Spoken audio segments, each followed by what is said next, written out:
Welcome to my new session chapter chemical equilibrium. हम इसमें क्या ले रहे हैं बेटा? न्यूमेरिकल्स। न्यूमेरिकल क्या है? चलिए मैं पढ़ती हूँ, आप सुनिएगा। At a certain temperature and total pressure of 10 raised to the power 5 pascal, iodine vapor contains 40% by volume of iodine atoms. Equilibrium given है बच्चों, क्या है? I2 gives 2I। जो मैंने ब्रैकेट में लिया है वो क्या है? उसकी फिजिकल स्टेट। अब बेटा I2 मीन्स आयोडीन का मॉलिक्यूल जिसमें दोनों एटम्स कंबाइन होके मॉलिक्यूल फॉर्म कर रहे हैं। जो 2I लिखा है उसका क्या मीनिंग है कि वो जो आयोडीन मॉलिक्यूल में आयोडीन एटम्स के बीच में बॉन्ड है वो ब्रेकअप हो गया है और उसमें के आयोडीन एटम्स सेपरेट हो गए हैं। अब इसके लिए आपको फाइंड करना है Kp। Kp क्या था? Equilibrium constant in terms of partial pressure. जब भी हम गैस की बात करेंगे तो बच्चों कंसंट्रेशन ही हमको क्या मिलेगा? प्रेशर। अब हमने पार्शियल प्रेशर लिया आयोडीन एटम का। क्वेश्चन में दिया है it is 40% of total pressure. तो 40/100 टोटल प्रेशर कितना था? 10 raised to the power 5। आप इसको सॉल्व करोगे तो देखो कितना आ रहा है, 4 × 10 raised to the power 4 pascal. अब बच्चों हम पार्शियल प्रेशर निकाल लें किसका? आयोडीन मॉलिक्यूल का। अब 40% था आयोडीन एटम, तो रिमेनिंग कितना हुआ बच्चों? 60%। तो 60/100 into total pressure again 10 raised to the power 5।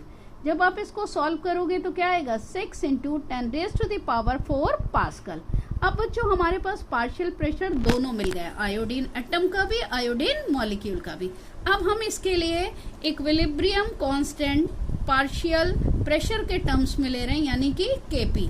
तो Kp इक्वल टू क्या होगा? मैंने आपको पहले भी बताया, हमेशा इसका फॉर्मूला जब तैयार करिए ऊपर रखेंगे प्रोडक्ट और नीचे लिखेंगे रिएक्टेंट, और नंबर ऑफ मोल्स जो भी होंगे प्रोडक्ट या रिएक्टेंट के वो क्या बनेंगे? पावर। तो देखिएगा इसका मैंने क्या किया है, Kp equal to Pi square, यहाँ देखिएगा, अपॉन Pi2। अब Pi की वैल्यू हमारी क्या थी? 4 × 10⁴, वो फीड कर दी। Pi2 क्या था? 6 × 10 raised to the power 4। अब इसका मैंने ब्रैकेट ओपन कर दिया, स्क्वायर कर दिया इसका। अब देखिए 10⁴ कैंसिल आउट हो जाएगा, तो इसको सॉल्व करेंगे, क्या आएगा? 2.66 × 10⁴ पास्कल। क्लियर बच्चों? नेक्स्ट न्यूमेरिकल लेते हैं। Find Kc for reaction is CaCO3 S means solid gives CaO, again it is solid, plus CO2G क्या है? गैस। अब इसके लिए आपको Kp गिवन है बच्चों 167 at 1073 केल्विन।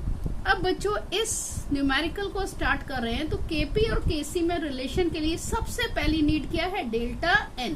अब डेल्टा N निकालने का मैंने आपको पैटर्न पहले भी बताया था, number of moles of gaseous product minus number of moles of gaseous reactant. बच्चों इस वर्ड पे इसमें बहुत ध्यान दीजिएगा। अभी तक न्यूमेरिकल जब हम लोग ने किए, चांस की बात है, रिएक्टेंट और प्रोडक्ट क्या था? गैस था। इसमें सॉलिड भी है, इसलिए इसमें बहुत केयरफुली करिएगा। अब गैसियस प्रोडक्ट हमारे पास सिर्फ एक है, CO2, क्योंकि ये क्या है? सॉलिड, इसको हम कंसीडर नहीं करेंगे। अब गैसियस रिएक्टेंट देखिए एक ही है, वो है सॉलिड। सॉलिड को हम लेंगे नहीं तो कितना हो गया? 0। तो 1 - 0 = 1। अब हमने फॉर्मूला अप्लाई किया, Kp equal to Kc RT power is delta N। हमें Kc निकालना था, हमने क्या कर दिया? Kc equal to Kp upon RT power is delta N। Kp 167, R gas constant है, इसकी वैल्यू आप हमेशा याद रखो, 0.0821 × 1073 गिवन इन द क्वेश्चन, और delta N value is 1। When you calculate the figure, answer is 1.895। अब बात करते हैं यूनिट।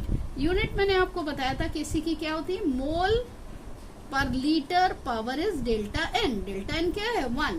तो क्या हो गई? मोल पर लीटर। तो बच्चों नेक्स्ट न्यूमेरिकल देखिएगा। A sample of pure PCl5 was introduced into a vessel at 473 Kelvin. After equilibrium was reached, the concentration of PCl5 was found to be 0.5 × 10 raised to the power -1 mole liter inverse. If Kc is 8.3 × 10 raised to the power -3 What are the concentration of PCl3 and Cl2 at equilibrium? तो बच्चों इसमें हमें Kc की value दी है और PCl5 का concentration दिया है कब? इक्विलिब्रियम पे, ठीक है। और हमें अब इक्विलिब्रियम पे PCl3 और Cl2 का कंसंट्रेशन फाइंड करना है। तो पहले हम रिएक्शन बनाएंगे। तो रिएक्शन क्या होगी? PCl5 gives PCl3 plus Cl2। Equilibrium condition में PCl5 का जो कंसंट्रेशन गिवन है वो क्या है? 0.5 into 10 raise to the power -1। अब PCl3 और Cl2 का कंसंट्रेशन हमें फाइंड करना है। मैंने लिया x। अब आप सोचोगे कि कैसे ये x लिया है, तो इसके लिए आप रिएक्शन पे कंसंट्रेट करिएगा। रिएक्शन के अकॉर्डिंग क्या है, जब PCl5 यानी फास्फोरस पेंटाक्लोराइड का एक मॉलिक्यूल ब्रेकअप होता है तो PCl3 कितना बनता है? 1 यानी और इसके बराबर, और Cl2 कितना बन रहा है? 1 यानी बराबर। यानी तो दोनों PCl3 और Cl2 की जो क्वांटिटी होंगी वो क्या है? सेम है। तो वो कितनी लिए मैंने? x। अब बच्चों फॉर्मूला बनाते हैं। पैटर्न रिमेन सेम कि Kc कैसे निकालेंगे? कंसंट्रेशन लेंगे प्रोडक्ट की अपॉन कंसंट्रेशन लेंगे रिएक्टेंट की। तो यहाँ प्रोडक्ट कौन से हैं? PCl3 और Cl2। तो मैंने क्या लिया है? Molar concentration of PCl3 into molar concentration of Cl2 upon molar concentration of PCl5। अब मैंने Kc की वैल्यू बच्चों इसमें फीड कर दी है और PCl3 Cl2 की जगह क्या रखा है? x। PCl5 0.5 into 10 raise to the power -1। अब बच्चों इसको मैंने कैसे सॉल्व किया है? क्रॉस मल्टीप्लाई करा है। तो x की वैल्यू क्या होगी? इसका स्क्वायर रूट। जब इसको सॉल्व करोगे तो आंसर आता है 0.02। अब PCl3 और Cl2 दोनों का कंसंट्रेशन कितना था? x, और x की वैल्यू हमें मिल चुकी है। कितनी मिली है? 0.02 m। तो बच्चों ये हो गई PCl3 और Cl2 की मोलर कंसंट्रेशन। नेक्स्ट न्यूमेरिकल लेते हैं, देखिएगा। What is the concentration of each of the substances in the equilibrium when the initial concentration of ICl was 0.78? अब लगेगा अपने ICl, ये न्यू कंपाउंड है, ये क्या है? तो ICl को क्या कहते हैं? Iodine chloride. इसको हम कॉमन वे में कहें तो बच्चों हम कहते हैं इंटर हेलोजन कंपाउंड। जब दो डिफरेंट हेलोजन आपस में मिलके कोई कंपाउंड फॉर्म करते हैं तो उसे हम कहते हैं इंटर हेलोजन कंपाउंड। अब रिएक्शन देखिएगा। 2ICl यानी 2 आयोडीन क्लोराइड के जो मॉलिक्यूल हैं क्या दे रहे हैं? एक आयोडीन मॉलिक्यूल और एक क्लोरीन मॉलिक्यूल। Kc की वैल्यू गिवन है।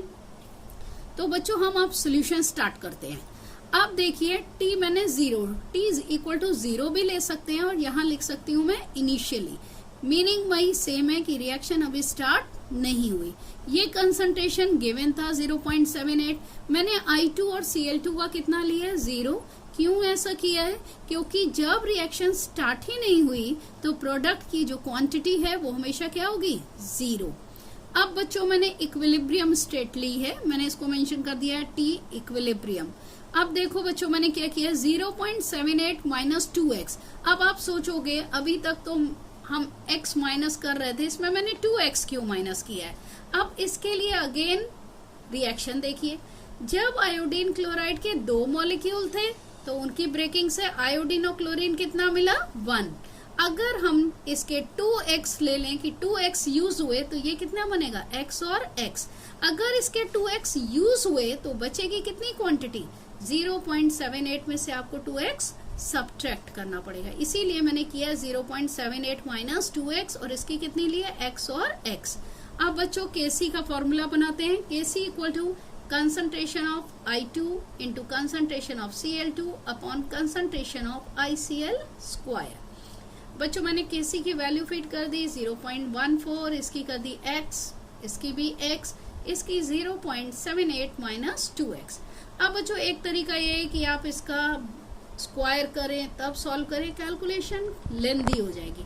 इजी क्राइटेरिया करेगा कि इसका आप स्क्वायर रूट निकाल लो, ठीक है। तो ये क्या हो जाएगा? x upon 0.78 minus 2x। मैंने पूरी इक्वेशन का स्क्वायर रूट कर दिया है। इसका स्क्वायर रूट कितना हुआ? 0.374। आप इसको क्रॉस मल्टीप्लाई करोगे, जब इसको इससे मल्टीप्लाई करोगे तो क्या वैल्यू आ रही है? 0.29172 minus 0.748x। Equal to x। अब मैंने x का टर्म इधर कर दिया तो ये 1x और ये मिलके क्या होगा 1.748x। तो x equal to 0.29172 upon 1.748। Solve करोगे तो आएगा 0.1668। इसको आप 0.167 भी लिख सकते हो। अब बच्चों I2 और Cl2 दोनों का कंसंट्रेशन हमने क्या लिया था x, और x की वैल्यू हमें मिल चुकी है 0.167। तो इनके कंसंट्रेशन क्या होगी 0.167 मोलर। अब बात करते हैं कंसंट्रेशन ICl आयोडीन क्लोराइड का। वो हमने लिया था 0.78 माइनस 2x। तो x की वैल्यू यहाँ फीड कर दीजिए, कैलकुलेट करोगे तो आंसर आ रहा है 0.446 मोलर। बच्चों नेक्स्ट न्यूमेरिकल जो ले रहे हैं वो देखिएगा। 3 gram moles of PCl5 is heated in a flask of 4 liter volume. At equilibrium, it dissociates to give 40% of PCl3 and Cl2. Calculate the value of Kc. बच्चों पहले ग्राम मोल्स, इसका मीनिंग समझ लीजिए। Gram molecules means nothing, it is moles. ठीक है, अब इसमें क्या कहा है 40% जो टोटल क्वांटिटी का था वो डिसोसिएट हो गया है। अब टोटल क्वांटिटी PCl5 की कितनी थी 3 मोल्स, तो हमने डिसोसिएटेड मोल्स निकाले जिसे मैंने x से रिप्रेजेंट किया है 3 मोल्स का 40%। तो 40% ऑफ 3 मोल्स कैलकुलेट करोगे क्या आएगा 1.2 मोल्स। बच्चों अब इसके बाद एक रिएक्शन बना लेते हैं। PCl5 जब डिसोसिएट हुआ तो क्या बना PCl3 और Cl2। अब इक्विलिब्रियम पे PCl5 कितना डिसोसिएट हुआ वो हमने निकाला अभी 1.2। तो 3 मोल्स उसके इनिशियली थे, 1.2 डिसोसिएट हुए तो बचे कितने 1.8। अब बच्चों PCl3 और Cl2 की क्वांटिटी कितनी है, बहुत ध्यान दीजिएगा। एक मॉलिक्यूल PCl5 जब ब्रेकअप होता है तो PCl3 भी 1 बनता है और Cl2 भी 1 बनता है, यानी जितने मॉलिक्यूल्स इसके ब्रेकअप होते हैं उतने ही मॉलिक्यूल्स इसके फॉर्म होते हैं। तो इसके कितने मोल्स ब्रेकअप हुए थे 1.2, तो इसके फॉर्म कितने होंगे 1.2 और इसके भी 1.2। बेटा इस क्वेश्चन में हमें वॉल्यूम गिवन है। अगर वॉल्यूम गिवन होता है कभी भी कंटेनर का तो हम ये मोल्स बाय वॉल्यूम, क्योंकि हमें मालूम है मोलर कंसंट्रेशन कैसे निकाला था N/V। तो मोल्स है 1.8, वॉल्यूम कितना है 4, तो कितना हो गया 0.45। PCl3 कैसे क्या होगा 1.2 divided by 4 0.3। Cl2 again 1.2 upon 4 equal to 0.3। बच्चों फिर मैंने एक फॉर्मूला क्रिएट किया equilibrium constant Kc equal to product का कंसंट्रेशन यानी concentration of PCl3 into concentration of Cl2 upon concentration of PCl5। Value feed कर दीजिए, कैलकुलेट करेंगे, very simple answer is this 0.2। अब बात करते हैं यूनिट की। यूनिट क्या बताई थी मोल पर litre, power is delta N, और डेल्टा एन क्या होगा देखिए 1 + 1 2 -1 यानी 1, तो क्या होगा मोल पर लीटर। अब बच्चों एक न्यूमेरिकल और ले रहे हैं। In an experiment with 1 mole of ethyl alcohol, 1 mole of acetic acid and 1 mole of water at 100 degrees Celsius, the equilibrium mixture on analysis shows that 54.3% of the acid is esterified. Calculate Kc. अब बच्चों question में ध्यान से समझिएगा। Initially मैंने 3 चीजें ली हैं, 1 मोल alcohol लिया, 1 मोल एसिटिक एसिड लिया और 1 मोल ही वाटर लिया। इतना मैंने इनिशियली लिया हुआ है। आपको पता होना चाहिए जब एसिड और अल्कोहल रिएक्ट करते हैं तो हमेशा क्या बनता है एस्टर और वाटर, और रिएक्शन इज कॉल्ड एस्टरिफिकेशन। तो मैंने रिएक्शन कैसे बनाई देखिए CH3COOH प्लस C2H5OH। अब होगा क्या इसका H और इसका OH मिलके क्या बना रहा है वाटर, और ये क्या बन गया CH3COOC2H5 इथाइल एसीटेट। अब बच्चों स्टार्टिंग में इनिशियली जब टाइम 0 है यानी अभी हमने वर्किंग स्टार्ट नहीं करी, तो इनके acetic acid, ethyl alcohol, water तीनों के मोल्स देखिए मैंने कितने लिए 1, क्योंकि क्वेश्चन में दिया था। अब जब रिएक्शन हुई तो एस्टरिफिकेशन जब हो गया तो 54.3% of acid is utilised in the esterification. तो 54.3% इसको आप कैलकुलेट करो तो क्या होगा 0.543। तो एसिटिक एसिड की जो रिमेनिंग क्वांटिटी होगी वो क्या होगी 1 - 0.543 यानी कि 0.457। इथाइल अल्कोहल की भी उतनी क्वांटिटी यूज हुई है क्योंकि दोनों के मोल्स बराबर यूज हो रहे हैं, तो ये भी क्या होगा 0.457। अब बात करते हैं इसकी क्वांटिटी कैसे लें। अब अगेन रिएक्शन देखिएगा, जब इसके एक मॉलिक्यूल रिएक्ट करते हैं तो इसके जो मॉलिक्यूल बन रहे हैं वो भी 1 है, तो जब इसके 0.543 यूज होंगे तो इसके भी कितने बनेंगे 0.543, और वाटर के भी सेम बनेंगे। लेकिन वाटर का ऑलरेडी आपने 1 मोल स्टार्टिंग में ले रखा है, तो वाटर की क्वांटिटी 1 मोल पहले ही थी, 0.543 अब बन गई, तो टोटल कितनी हो गई 1.543। बेटा इस स्टेप पर बहुत ध्यान दीजिएगा, यहाँ पे मिस्टेक हो सकती है। अब केसी निकाला मैंने, अगेन पैटर्न वही, concentration of product by concentration of reactant. ये हो गया concentration ethyl acetate into concentration of water upon concentration of acetic acid into concentration of ethyl alcohol. Simply value feed करिए, कैलकुलेट करिए, answer आ रहा है 4 unit. Again देखिए 2 मोल product है और 2 मोल ही रिएक्टेंट। जब रिएक्टेंट और प्रोडक्ट के मोल सेम तो केसी की वैल्यू क्या आएगी, केसी की यूनिट क्या आएगी, कोई भी नहीं, यानी कि 1, तो no unit of KC. Thank you.